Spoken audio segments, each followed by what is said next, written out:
kanilang pagtatrabaho araw-araw. Impeachment ituloy! Natin ang deliberasyon ng Kongreso para sa budget. Ilantad na kaya tayo naghihirap.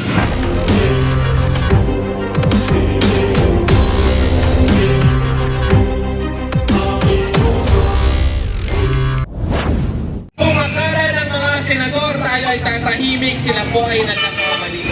Dahil ngayong araw, meron tayong indignation protest. Mamayang hapon, meron pong noise barrage sa iba't ibang dako ng Kamaynilaan. Sa susunod na linggo, tayo ay susugod sa Korte Suprema. Babantayan natin ang deliberasyon ng Kongreso para sa budget. Titiyakin natin na ipapasura ang pork barrel. Walang pondo para sa confidential funds ng mga kurakot na ahensya, lalong-lalo na sa opisina ni Bongbong Marcos Jr. Kaya mga kasama, muli nating isigaw ang ating panawagan. Impeachment ituloy! Sara panagutin! Marcos singilin! Duterte panagutin! Impeachment ituloy! Sara panagutin! Ayan mga kababayan, malinaw po na ang desisyong ito ng Senado ay ang pagtraidor sa mamamayang Pilipino. Kabilang na nga po rito ang sektor ng mga manggagawa na patuloy na naghihirap at tapat sa kanilang pagtatrabaho araw-araw para lang makakita ng kakaunting sahod, habang ito si Sara Duterte ng korap, ng confidential and intelligence funds, ng korap, ng kapal ng bayan para sa sariling interes niya lamang at pamamasista sa sambayan ng Pilipino. Ngunit hanggang ngayon po ay hindi pa rin ito tinutugunan o pinapatay. Bagkus ng Senado ang kaso laban kay Sara Duterte para panagutin o upang managot siya sa kanyang mga kasalanan laban sa mamamayang Pilipino. Kaya naman po, upang palalimin pa ang panawagan at hinaing ng mga manggagawang Pilipino laban sa kasong ito, narito po si Jerome Adonis, ang chairperson ng Kilusang Bayong Uno.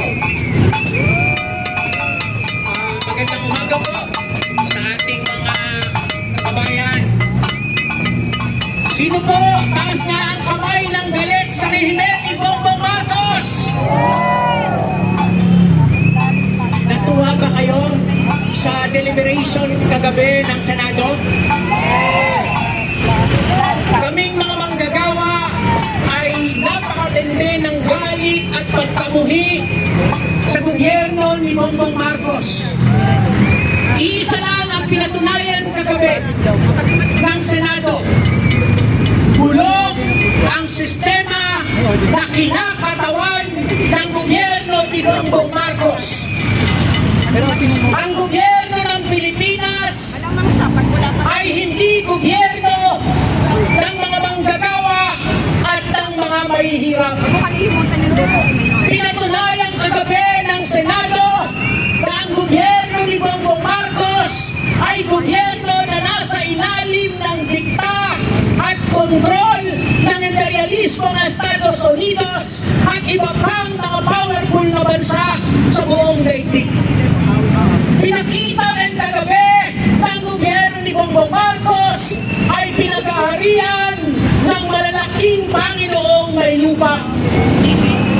At ipinakita rin kagabi sa hearing na ito na ang gobyerno ni Bongbong Marcos ay pinag-aharian at fully control ng mga burokrata kapitalista na ang pangunahing interes ay iligtas si Sara Duterte sa pagnanakaw sa pondo ng taong bayan. Tandaan po natin, sino-sino ang mga punyetang senador na traidor sa sambayan ng Pilipino. Nakita niyo yan? Sila po ang bumoto para ay archive sa pinakasimple, walang magaganap na impeachment trial laban kay Sara Duterte. Mga kasama, importante po, habang naniningil tayo na individual na kasalanan, pagnanakaw at korupsyon ng mga politiko na ito. Importante na maintindihan natin ngayon na ang buong sistema ng judikatura, legislatura ay nagsasama-sama, nagkakaisa laban sa interes ng taong bayan para panagutin ang pagnanakaw at korap sa pondo ng mamamayang Pilipino. Kaya hindi tayo nagtataka, kaya kami mga manggagawa hindi na kami nagulat na anytime, anumang oras, babaguhin nila ang procedure. Anumang oras ay i-interpret ng kanilang mga kinatawan sa Senado ang sinasabi ng Korte Suprema para lamang iligtas si Sara Duterte. Bakit? Ano bang meron? Kapag nilitis si Sara Duterte, mga kasama at mga kabayan, hindi lang si Sara ang nililitis natin. Dahil alam naman natin na lahat ng nakaupo ngayon sa Senado, mayorya sa Kongreso, ay nagnanakaw sa pondo ng taong bayan. Sinabi nga ni Marcos yan no? Sa kanyang SONA. Pero ang problema dito, kapag naghahanap na tayo ng hustisya, gamit mismo ang legal na aparato ng gobyerno na nagtatago at nagkukubli sa demokrasya, eh di siyempre sila po ay may kontrol yan. Kaya napakadaming mga interpretasyon na ini-introduce sa taong bayan na sa pinakasimple, iligtas si Sara Duterte, iligtas ang buong nagaharing sistema na nabubulok, naagnas, nagsasamantala sa taong bayan, sa mga manggagawa na hirap sa kasalukuyan. Kaya po, ano ba ang aasahan ng taong bayan sa Senado? Meron pa ba tayong aasahan sa Senado? Meron pa ba tayong inaasahan sa Korte Suprema? Kaya po, napaka-nipis ng pagkakataon na magkaroon pa ng paglilitis ang Senado laban kay Sara Duterte. Kung gayon, nasa taong bayan ang lahat ng dahilan para ipagpatuloy ang ating pakikibaka, ang ating paglaban, ang ating panawagan para managot si Sara sa labas ng parlamentong estruktura. Kaya mahalaga po na palakasin ang pagkakaisa. Mabilis nating palaganapin sa mga komunidad, sa mga eskwelahan, sa mga factory, sa mga opisina, sa mga universidad, sa mga akademiko, sa taong bayan na dumaranas ng pinakamatinding kahirapan, kagutuman at inustisya sa ating bansa.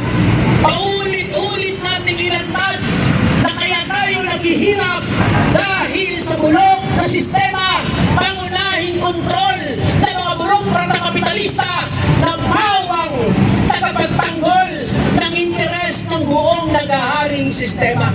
Kaya po, hindi tayo natatakot, hindi tayo mangingini na dalahin sa lansangan ang panawagan kasama ang iyong mamamayan para panagutin si Sara sa kanyang ninakaw sa taong bayan, panagutin si Bongbong Marcos sa kanyang pagsasawalang tibok para bigyan ng accountability ang mamamayang Pilipino sa kasalukuyang na napakatindi ng kahirapan at kagutuman. Kaya po ang ating panawagan, Marcos singilin!